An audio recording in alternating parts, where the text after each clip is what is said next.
what a pleasure it is to have you as a guest here on the show. Oh man, thanks.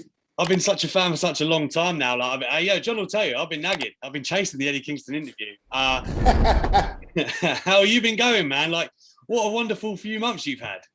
Yeah, man, I'm looking forward to more. You know what I mean? It's never enough. It's never enough. And at this stage in your career as well, like, I find that kind of fascinating. Because I was reading the interview you had the other day, I think. I can't remember who it was with, but you were talking about how you turned down the coaching role with WWE. You thought you had more life in you. Man, what justification in that decision? You know what I mean? Like, look at this stage in your career. You've been absolutely killing it, staying in the ring. You must feel so vindicated is probably the word. Not yet. Yeah. Not yet. I still have more to give. So when I'm done, or when wrestling's done with me, when my body finally gives up on me, then I'll sit back and look and be like, man, that was pretty cool. But for right now, it's got to move forward. Yeah, I mean, that's the cool thing, though, because, like, you know, a couple of years ago, I guess, when you had certain offers or you know, doing Impact and different stuff like that, AEW wasn't even a thing. So we couldn't foresee what we were going to be doing at this point. But, like, for you in, like, this stage in your career, how has it been to find a home like AEW, right? That lets Eddie Kingston be Eddie Kingston to the highest level for the biggest audience. You know what I mean? I just I never thought it would happen. I never thought it would happen, to be honest with you. I honestly thought I would just do the independents, and I was fine with that. Do the independents so I can be myself, help younger guys out coming up through the independents, and then, you know, walk away or do that coaching job that, you know, was offered at the time. What does interest you after a career? No, what happened, bud? Sorry, I don't know that. I didn't have to. I was just going to ask, like, does that interest you when you are actually done, though? Yeah, definitely coaching, agenting, producing. You know what I mean? Backstage stuff, yeah, has definitely piqued my interest since I got to AEW and was able to see some of it up close and personal. Because you do strike me as kind of like a leader by default. Is that kind of always been your nature, do you think? I don't like it. I don't want to be a leader. I just do whatever I do because people aren't going to always like what I do. You know what I mean? When it comes to the locker room and stuff like that. Like I have my own barometer for what I feel is right and what I feel is wrong. And it's not the same as everybody. So, you know what I mean? I don't want to lead nobody. I don't want to do nothing. If you decide to follow, then God bless. I'm sorry. Like I don't, you know, I apologize now. I do think that's like a natural skill though that you can't teach, like that people want to gravitate towards you. I do feel like you kind of have that. Yeah, sometimes I don't know. I just speak. Everything I do, I'm an extremist. So everything I do with a passion. You know what I mean? So it doesn't matter what it is. So when I speak, I'm just passionate. I say it's the Irish and the Puerto Rican in me. You know what I mean? I can't choose which side. Listen, the Irish blood is over here, brother. Yeah, man, we're all a little whacked out over there. Talk to me a little bit about like the way you come into AEW, man, because obviously we know how it happens. You Cody, TNT, but like when you first kind of get talking to Tony Khan, how quickly did you realize, yeah, man, this might work for me? 2 seconds in. 2 seconds in. Seeing how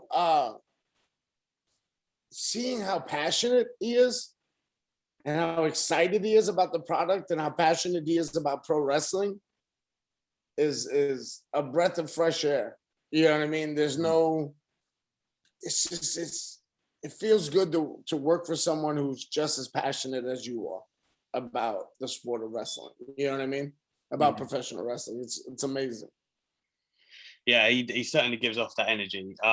It makes you. I usually say this when he's usually in the back getting everybody hyped up. I usually go, "This is why I would run through a brick wall for this man." Yeah. You know what I mean?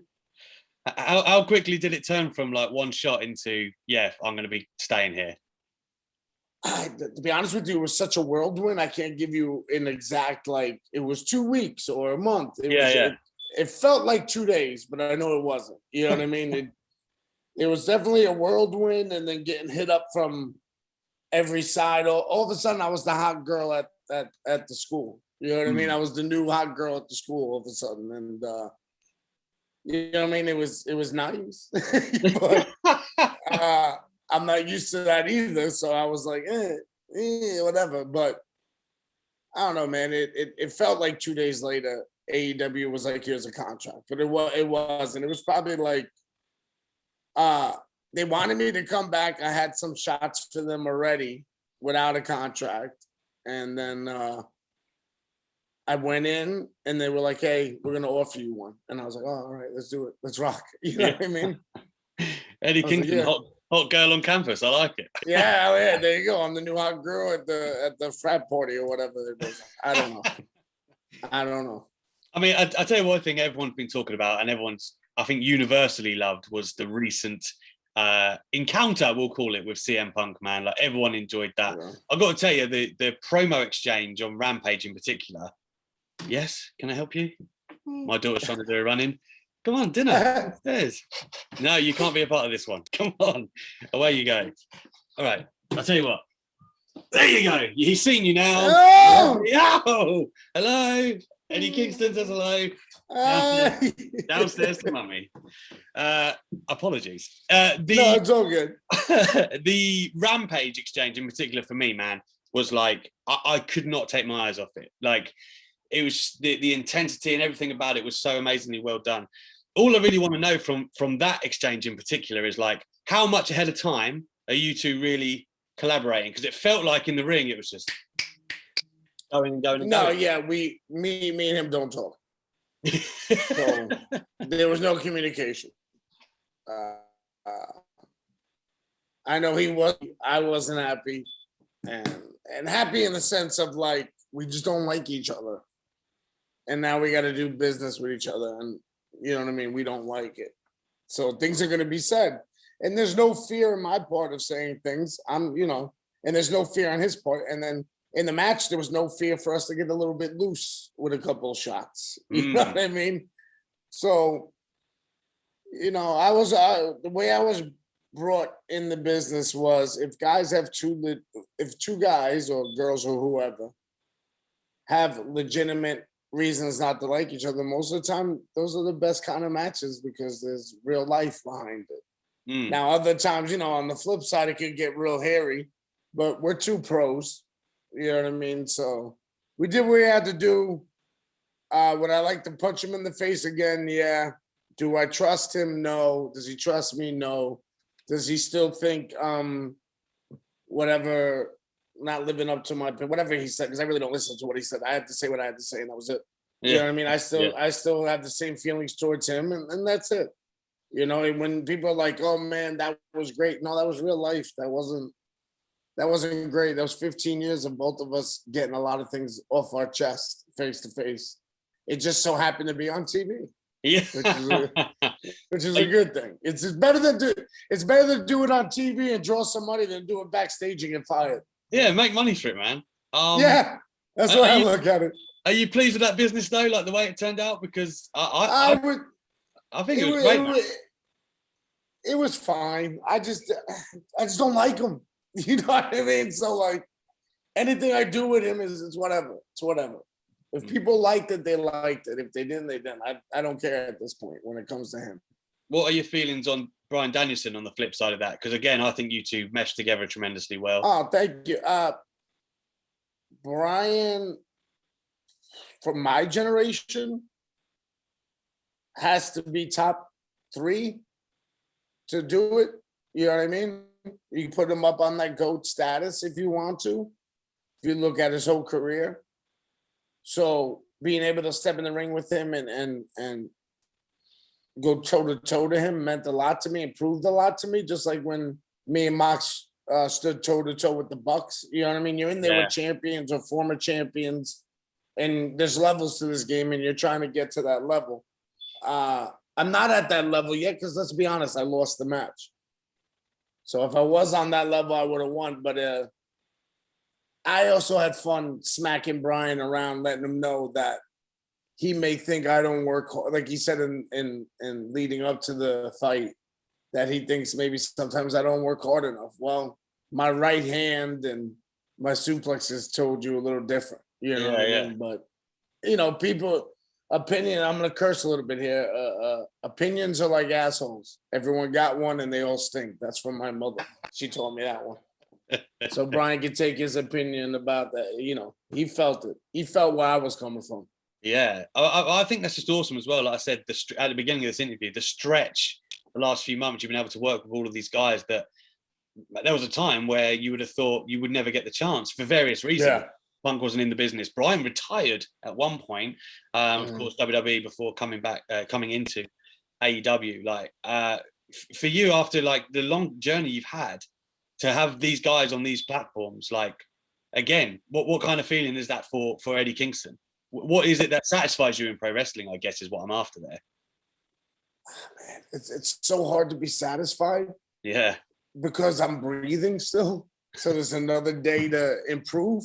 You know what I mean? Like, I'm not trying to be Mr., was it Tim Robbins or whatever the guy was? What was his name? The guy that used to get you hyped up or whatever, motivational speaker. But that's what I'm not trying to be that.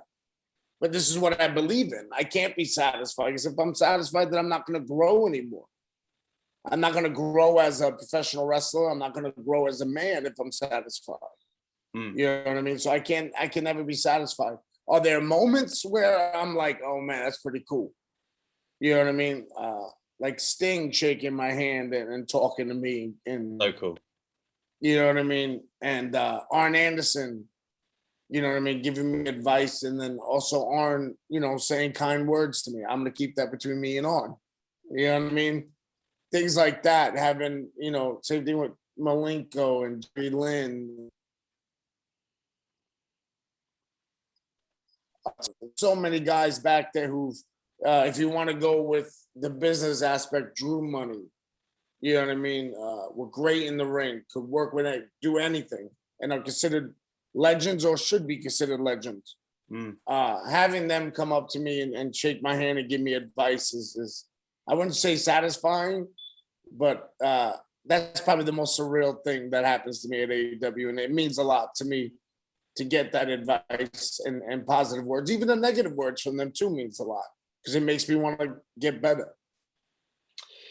One of the other favorite things I've had from you in AEW is the Moxley partnership. Both rivals and friends, man.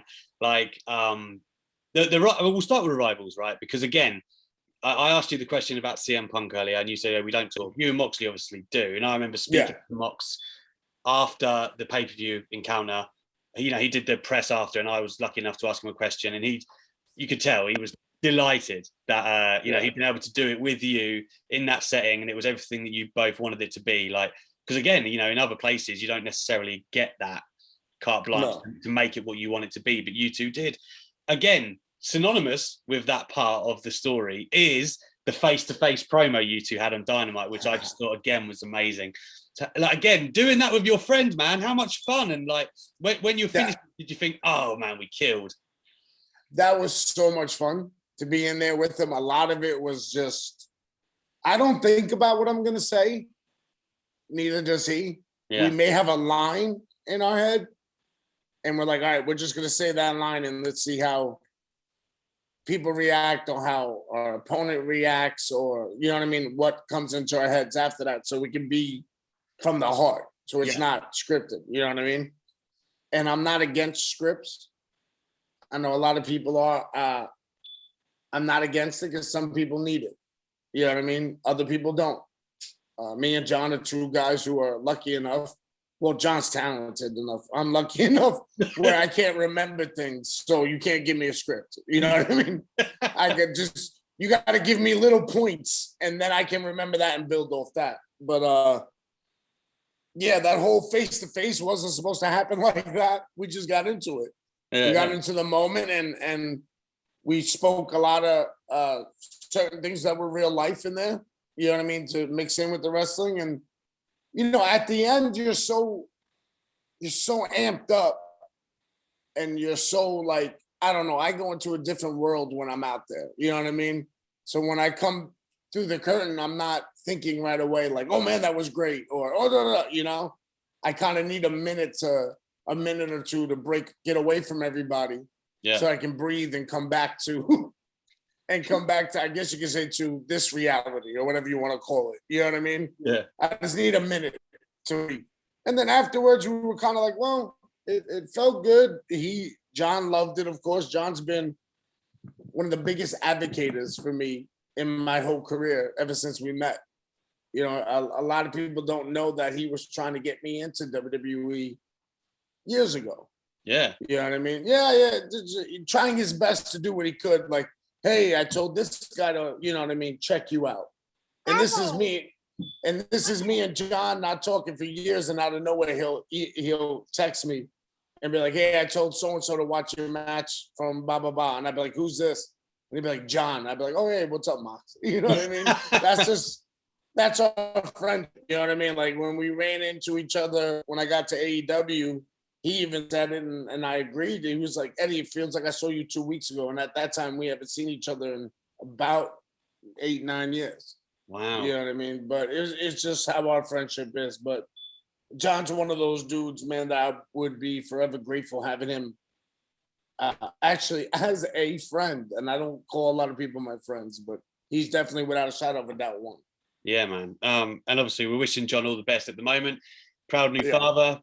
And he's, you know, he's going through his own battles, as he said, that he's handling. So much respect to him for heading that head on. Yeah, man. But also that was real man stuff, man. That was real man stuff. He understood his family's number one. So that's real man stuff, right? Exactly. Having the perception to do that so outwardly. So, you know, after becoming such a new father, I admire that strength greatly. Honestly, I do. And you got to think about it like this, man. What's wrong with being honest with the people? There's so much stuff now on social media and this and that. You can't hide anything anyway. Yeah, it's exactly, man. Let's be honest with the people. And if the people accept it, they accept it. If they don't, they don't. But you got to do what's right for you. And that's it. And I'm proud of them. Very proud of them. Yeah, I was about to say, I admire it greatly. I admire it. You know, the other thing as well with you two on that story, becoming friends, as it were, right? And I'm sure you felt it. Everyone was kind of craving it. Everyone wanted to see that. And I'd spoken to Moxley before, and he was like, "No," he was like, "I really want to do a tag team thing." And the two names that he'd bounce around were you and Darby. And we've had that kind of pseudo stable of you, Moxley, Sting, and Darby, which I would love to be a real thing, by the way. Just throwing it out there. But you're not the only one. I love me some Darby, man. Darby's a good dude. But that's the thing, man. Like it kind of really came together with the death match, right? Like, and you come out and make the save. Obviously, wasn't quite what we all hoped it would be, but you started out amazing. I felt the next night, right? Like again, as you come into that, to like, you know, you thinking, God, how are we going to save this, or what direction are we going to go in? Because when you're actually coming out to make the save, the moment was amazing, right? It's just a shame that it wasn't what we all imagined it would be. Yeah, that's all I can say. That's all I can say is yeah. And the the idea for the next day, I guess you say the how we're gonna cover it or whatever you want to call it. Yeah. I took a real life experience where I did have a panic attack before I had to go to court, and I didn't pass out, but I was very close. I got myself so amped up and so scared of going to jail that I was shaking. That's how like mentally I did myself in, and I had a panic attack, couldn't breathe. So I was like, well, since I did, like I said, let's bring in real life into this. So, and I put that in there, and you know, it connected with a lot of people. Know that again, when I've noticed, especially now with, you know, doing the Players Tribune and then also talking about panic attacks. That was great in that promo. Thank you. I always knew I wasn't alone in how I felt, but now I really know that I'm not the only one that goes through this sort of stuff. And that's a great feeling, you know what I mean? And hopefully other people see that too. Yeah, I mean, you mentioned it earlier as well when you and Mox like ended up challenging the Bucks, and you know, again, I'm still pretty gutted we didn't get a tag title run yet from Mox. You know, Mox. Yeah, we're not done. We're not done yet. How much fun was that though? Like being on screen with your friend and just kind of having. That's what it looked like, man. It looked like you two just had so much fun.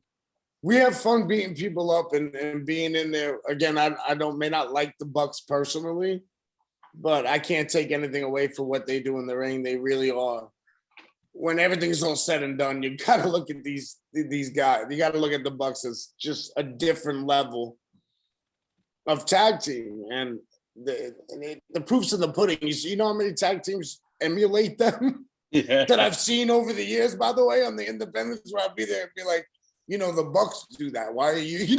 So many, so many guys. You know what I mean? And like, they definitely changed the game. Again, personally, could do without them, but you know what I mean. Professional wrestling wise, I can't take anything away from them. I just got to give them. I got to give them their flowers, as they say. You know what I mean? Yeah. So being in there with that, just for the first time, I felt like I belonged in AEW. Was it because of that match? And it was also because we finally had 5,000 people at Daly's place. And like, that was my first time in front of a AEW crowd, really. You know what I mean? And like, it was just, John kicked the door. Before John kicked the door open, he looked over at me and he says, "Get ready to be over." And I said, "What'd you say?" And I said it with I said, "What'd you say, MF?" And he kicked the door open and we just went. And it was just, I got to go back and watch it because it's still a blur. Yeah. You know what I mean?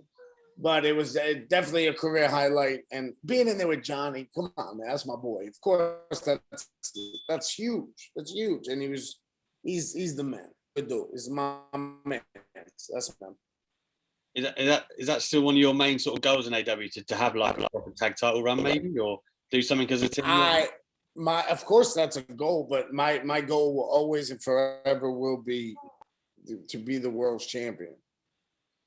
Now, if I get a run with Moxley as tag champ, of course I would love that. I get the TNT championship, of course I would love that. Championship has a very, like, it hasn't been around has it been around for a year? Maybe a year. And it has a great legacy already to it. You know what I mean? So, of course that, but the ultimate goal will always and forever will be being the world's champion. Let me ask you as well about like the first stable, as it were, you created when you came into AEW, right? It was like Lucha Bros, Butcher and the Blade. Again, like I feel like that's where, for those people who didn't know Eddie Kingston, you were getting on the microphone and everyone was like, "Wow, like who this guy?" What was like the main ideas? Did you get to play out all the ideas you wanted to do with that early stable? Like, how did that look? So I was told when I signed the contract that I was going to be with Butcher, Blade, and the Lucha Brothers, which I loved because I'd known all of them for so many years because of the independents. Yeah. Having Penta, my best friend, there with me too, was great. It was just a good time, and they needed a mouthpiece, and I came in, and that was it. That was my job, and then being able to team up with them and wrestle with them and tell the stories that we were able to tell was so much fun. And then teaming up with Penta later was a lot of fun. You know what I mean? And just, I've been very lucky, not even lucky, maybe just blessed that I've been able to do all this. You know what I mean? And able to have fun with my friends. You know what I mean? These are not just people I just met that day. You know what I mean? Yeah. Or I had to create some type of chemistry. It was already there, from sharing locker rooms together, from, you know what I mean, sharing the same heartbreak of a promoter maybe not paying us what he said he was going to pay us. Yeah. So it's definitely, that was fun. It was a lot of fun. And did I get to do everything I wanted to do with them? Yeah, pretty much. And you never know, man. You never know. Our paths may cross again because there's history there. And I think if anyone knows anything about AEW, if there's history, it will be, it will come to light. It will be addressed. Yeah. Yes. The other thing I liked about that as well is that, and he's my compatriot. You and Pac crossing paths is always fun. Yeah. He's, oh my God, he's so good in the ring. It's almost aggravating. You know what I mean? Like, you kind of sit there, you know what I mean? He doesn't really talk to a lot of people, but, I bust his chops. I bust his balls when I see him. And he does not smile, folks. He doesn't even giggle. I just bust his balls because one day I'm going to get him to smile. One day. Instead of threatening me after I bust his balls, he'll smile. But I just tell him sometimes, like, I don't like you because you're so good. That's it. That's the only reason why I don't like him, because he's that good. That's how good he is that I have no other feeling but hatred towards him because of how good he is. Yeah. Yes. It has nothing to do with him as a person, because I don't even know him that well. It's just that what he does in the ring makes me hate him because he's that good. Man, he's one of those. He's one of those guys that you just are like, I have no other feeling but hatred because of your greatness, because how good you are. Yeah. Not gonna lie, folks, I'm a hater when it comes to certain things. Yeah. Yeah, just live with your greatness. Do that. Yeah. You know, thanks a lot for making us all look bad, brother. You know what I mean? The other thing I like to think about with you, I know I've only got a few minutes left here, man, before I wrap up, but I've got a couple for you. And one of them is the undercurrent, right, of like young stars in AEW. Like, I'm very interested through an Eddie Kingston lens that's seen so much in wrestling. You know, you've got, we know about, you know, the pillars, the quote unquote pillars of yeah, exactly. I don't like that. That's whatever. That's my opinion. Hopefully I don't get in trouble. But then you've got like a Lee Moriarty, and you've got all these different people on like Dark, and you know that are killing it. Like who has really caught maybe your attention, be it their work there, or just, you know, you've been able to engage with them in the company. You know, who does they you nailed one of them. Lee's definitely someone I would like to fight and just test myself against. I think he has a very bright future. He has a lot to learn. Again, a lot of these young guys just need seasoning. They're there, but they need seasoning. And what better place to get seasoning than in a company with, like I told you, with guys like Arn and Tully and Dean and Jerry and BJ, Billy Gunn and Dustin Rhodes. There's a lot. I just don't want to keep going because I'm going to forget somebody, and I don't want to offend them. He's one. Garcia, I don't. He's very talented, Garcia, and he has a very bright future in wrestling. I just think he hangs out with the wrong people, and you know what I mean. When you lie, you know what I mean, you lay with dogs, you're gonna get fleas, man. So, but Garcia has a bright future. The Acclaimed, without a doubt, have a bright future. PMP, you know what I mean. Ortiz and Santana, of course, people know my history with them. I still think they have a lot more to go, and they have a bright future as well. You know what I mean? There's so much young talent that maybe sometimes it's hard for them to stand out, but the ones who do stand out, that makes you know that they really are special. You know what I mean? So for sure, man, there's a lot back there. That's it. There's always going to be a lot for you to sink your teeth into, but that's like, you know, my final question here, man. I love, just my wrestling heart loves that you've been able to get in there with Danielson and people like that over the past few months. You've tangled with a lot of guys in there, like in different variations, but who would you like? Because there's only 4 pay-per-views a year in AEW, which I love. I love that. That brings me back to my childhood. Yeah, exactly, man. So like, if Eddie Kingston gets his way, you know, let's talk about 2022. What kind of guys would you like to tell a story with on pay-per-view? Me and Mox against FTR. Oh, Jesus. Coming in hot. Me and Kenny, me and Kenny Omega when Kenny gets heels up. You know what I mean? Mm-hmm. And whoever the world champion is, and if it's Hangman by the time I get to it, then it's Hangman. You know what I mean? Yeah. At that point, Kenny is just a match that I've never had, that I want to test myself. Again, I told you about levels. And at one point in time, Kenny was the greatest going at that time period. You know what I mean? And he did it a couple of times. He did it when he was IWGP champion. And he did it when he was AEW World Champion, you know? FTR, again, great tag team. I don't really enjoy who they hang out with, but that's neither here nor there. But I would love to fight them. And then, like I said, whoever the world champion is, if it's Hangman, it's Hangman. If it's not, whoever it is. Let me ask you one final question, my friend. Yeah, I like this because you're someone who's joined AEW and obviously helped make it so much better. The ongoing discourse, come on, man, take the compliment. I know it's hard. It's hard for me. Go ahead. Thank you. the ongoing discourse is like, they can't pick up everyone, or, when is the roster going to get too blowed?